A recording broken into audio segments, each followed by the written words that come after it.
Marilah kita berdoa.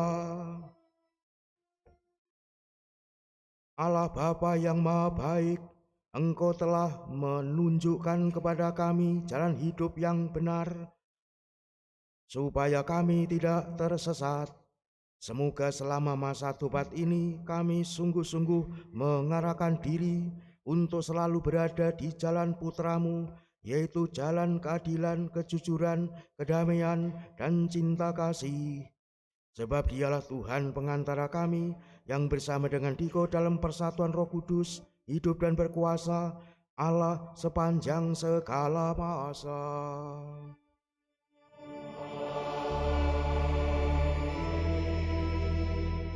Marilah kita mendengarkan sabda Tuhan.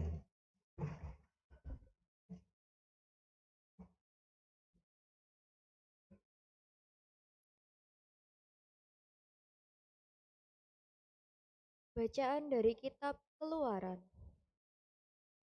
Di Gunung Sinai, Allah berfirman begini, Akulah Tuhan Allahmu, yang membawa engkau keluar dari tanah Mesir, dari tempat perbudakan.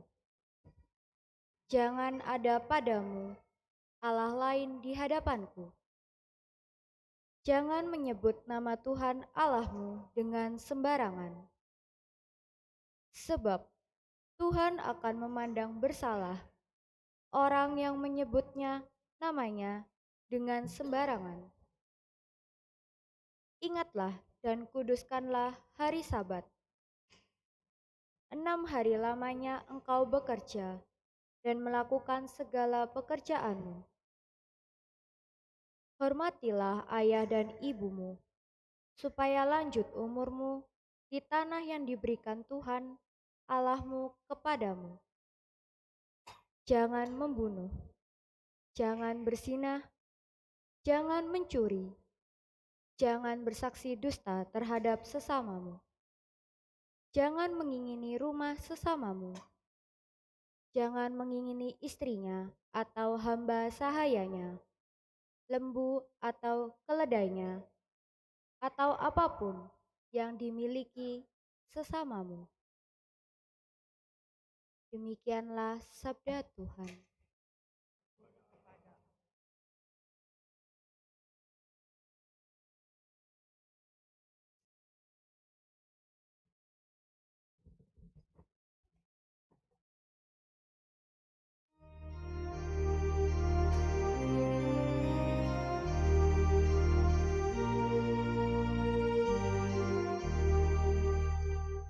Sabdamu adalah kebenaran, hukum-Mu kebebasan.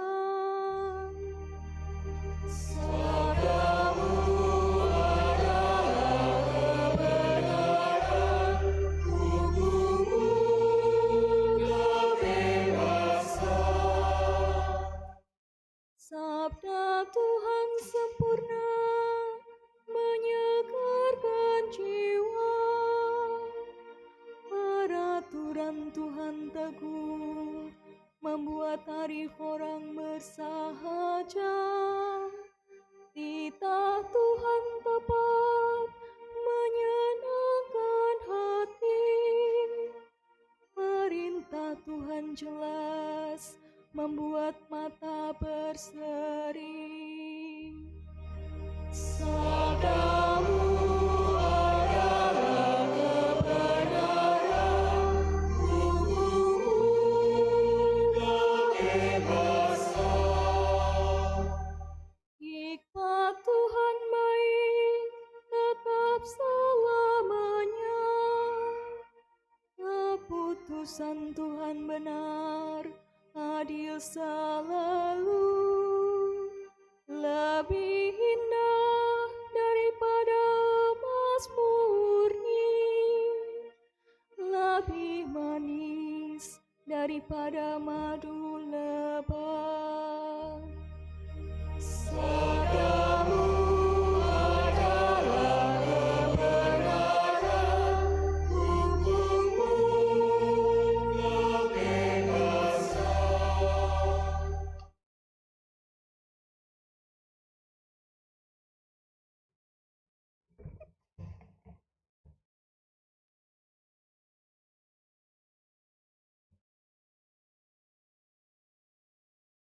Bacaan dari surat pertama Rasul Paulus kepada jemaat di Korintus. Saudara-saudara, orang Yahudi menuntut tanda dan orang Yunani mencari hikmat. Tetapi kami memberitakan Kristus yang tersalib, suatu sandungan bagi orang Yahudi dan kebodohan bagi orang bukan Yahudi. Tetapi bagi mereka yang dipanggil, baik Yahudi maupun bukan Yahudi, Kristus adalah kekuatan dan hikmat Allah. Sebab yang bodoh dari Allah lebih besar hikmatnya daripada manusia, dan yang lemah dari Allah lebih kuat daripada manusia. Demikianlah sabda Tuhan. Syukur kepada Allah.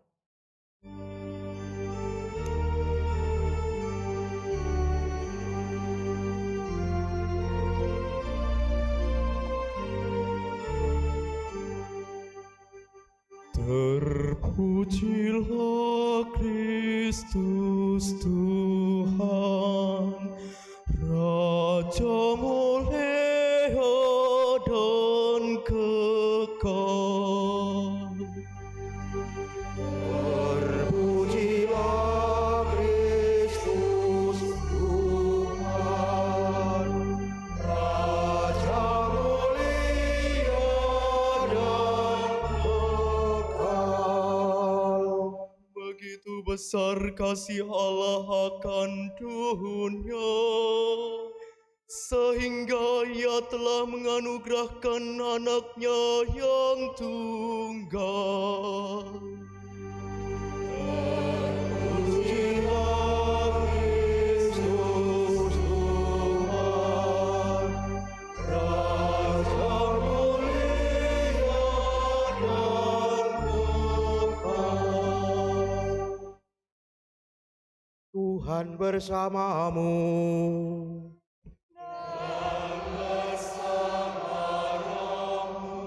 Inilah Injil suci menurut Yohanes.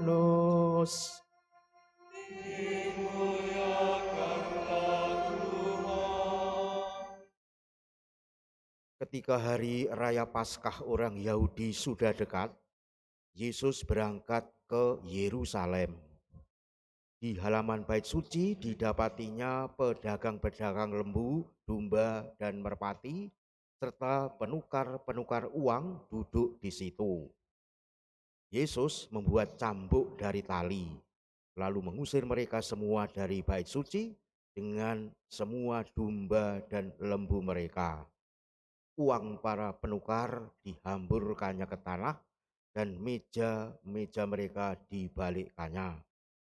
Kepada pedagang-pedagang merpati ia berkata, "Ambil semuanya ini dari sini. Jangan kalian membuat rumah Bapakku menjadi tempat berjualan." Lalu teringatlah murid-murid Yesus bahwa ada tertulis, "Cinta untuk rumahmu akan menghanguskan aku." Tetapi para pemuka Yahudi menantang Yesus, katanya, "Tanda apakah yang dapat engkau tunjukkan kepada kami bahwa engkau berhak bertindak demikian?" Jawab Yesus kepada mereka, "Runtuhkanlah bait suci ini, dan dalam 3 hari aku akan mendirikannya kembali." Lalu kata orang Yahudi kepadanya, 46 tahun orang mendirikan bait suci ini, dan engkau dapat membangunnya dalam 3 hari? Tetapi yang dimaksudkan Yesus dengan bait suci adalah tubuhnya sendiri. Karena itu, sesudah Yesus bangkit dari antara orang mati, barulah murid-muridnya teringat bahwa hal itu telah dikatakan Yesus. Maka mereka pun percaya akan kitab suci dan akan perkataan yang telah diucapkan Yesus. Sementara Yesus tinggal di Yerusalem selama hari raya Paskah, banyak orang percaya dalam namanya karena mereka telah melihat tanda-tanda mujizat yang diadakannya. Tetapi Yesus sendiri tidak mempercayakan dirinya kepada mereka karena ia mengenal semua manusia dan karena tidak perlu seorang pun bersaksi kepadanya tentang manusia, sebab ia tahu apa yang ada di dalam hati manusia. Demikianlah sabda Tuhan.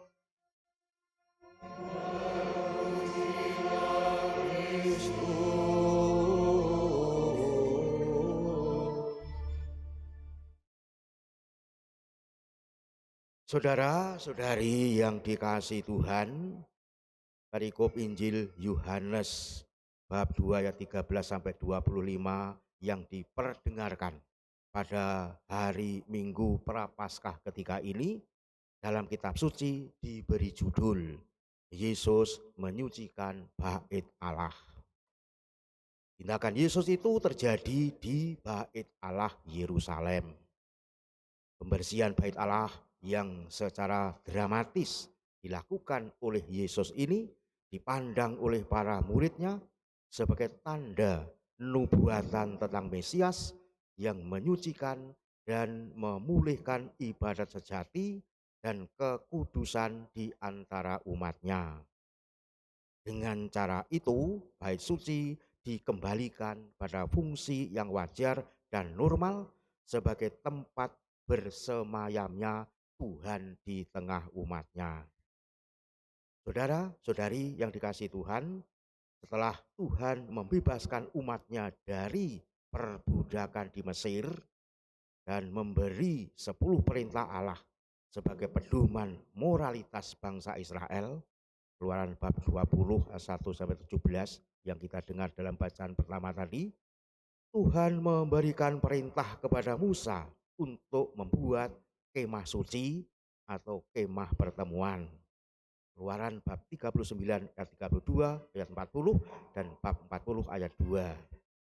Nah, di dalam kemah itulah ditempatkan tabut perjanjian.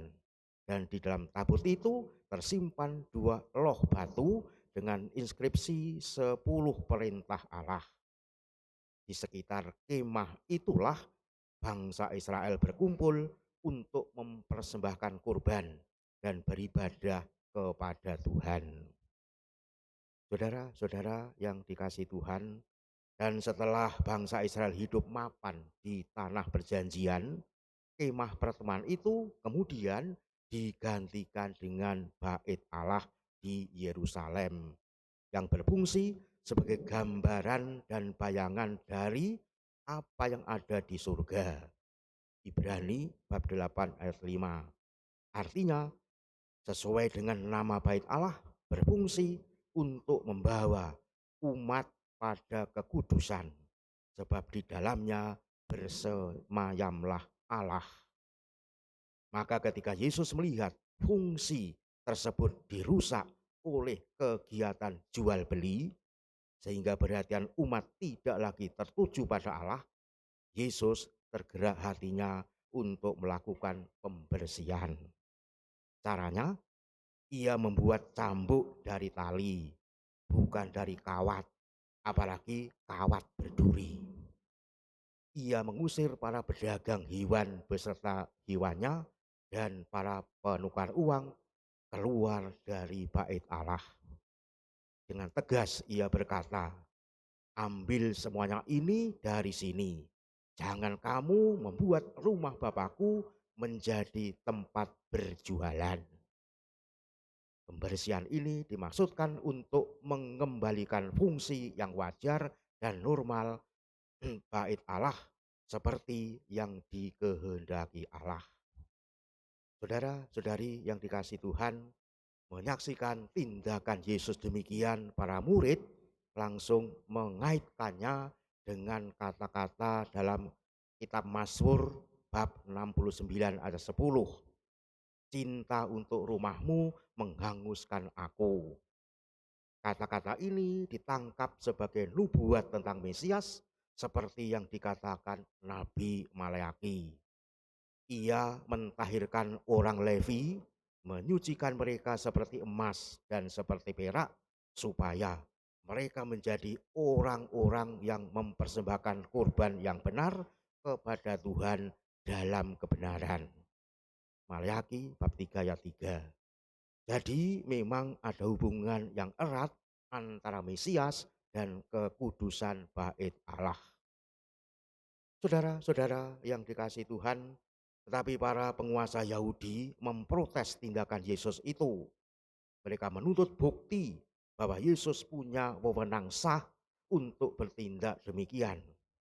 Mereka menuntut tanda bahwa ia memang Mesias yang dijanjikan Allah. Jawabannya mengejutkan mereka. Rombak bait Allah ini dan dalam 3 hari aku akan mendirikannya kembali. Mereka tidak tahu bahwa Yesus berpindah dari bahasa yang dikenal dengan bahasa denotatif ke bahasa konotatif, atau dari bahasa percakapan sehari-hari ke bahasa simbolis. Orang Yahudi menangkap bait suci sebagai bangunan fisik yang membutuhkan waktu puluhan tahun untuk menyelesaikannya, sedangkan Yesus berbicara tentang tubuhnya sendiri yang kelak disalibkan dan bangkit dari kematian sesudah 3 hari. Jadi tidak match, saling tidak memahami. Saudara-saudari, jadi Yesus tidak berbicara hanya tentang bangunan bait suci, tetapi juga tentang tubuh kemanusiaannya. Bagaimana Yesus menyebut tubuhnya sebagai bait suci, demikianlah tubuh kita sebenarnya adalah bait Roh Kudus. Seperti kata Rasul Paulus, tidak tahukah kamu bahwa tubuhmu adalah bait Roh Kudus yang diam di dalam kamu. 1 Korintus bab 6 ayat 19. Oleh karena itu, kepedulian Yesus untuk membersihkan bait Allah di Yerusalem secara simbolis juga merupakan kepeduliannya untuk membersihkan tubuh kita. Ia menginginkan agar kita menjaga kesucian tubuh kita. Bagaimana caranya? Yakni dengan menggunakan tubuh kita secara wajar dan normal seperti yang dikehendaki Allah. Kenyataannya membuktikan bahwa berpikir, bersikap, berperilaku dengan wajar dan normal ternyata tidaklah gampang. Mudah sekali kita mengajak tubuh kita untuk berbuat dosa karena kita memburu dalam tanda petik Tuhan yang lain dalam berbagai bentuknya. Saudara-saudara yang dikasihi Tuhan, keprihatinan Yesus akan penyelewengan yang terjadi di bait suci ini sejatinya merupakan keprihatinan akan penyelewengan yang terjadi di tubuh kita. Ia juga ingin membersihkan tubuh kita dari berbagai penyelewengan itu. Tetapi untuk itu ia membutuhkan kerjasama dari kita. Tindakan Yesus ini adalah tindakan dirinya selaku firman Allah yang adalah Allah yang telah menjadi manusia dan tinggal di antara kita. Yohanes 1 ayat 1 dan 14, karena ia melihat bahwa bait Allah dicemarkan oleh aneka praktek kedosaan. Tindakan Yesus ini tentunya menjadi refleksi bagi kita semua. Sudahkah kita sungguh telah menjauhkan diri dari segala praktek dosa? Jangan-jangan kita malah tidak merasa punya dosa, padahal dosanya jelas. Dosanya adalah merasa tidak berdosa. Maka kalau itu kita sadari, maka mari kita siap-siap bagaimana kita harus melangkah. Maka jika belum, ya marilah kita sudah diingatkan sesegera mungkin bertobat semasa masih ada kesempatan dan belum benar-benar terlambat. Dan mari menjalankan nasihat Rasul Santo Paulus yang berkata, kamu telah dibeli dan harganya telah lunas dibayar. Karena itu muliakanlah Allah dengan tubuhmu. 1 Korintus bab 6 ayat 20. Mari kita wujudkan Tuhan memberkati kita.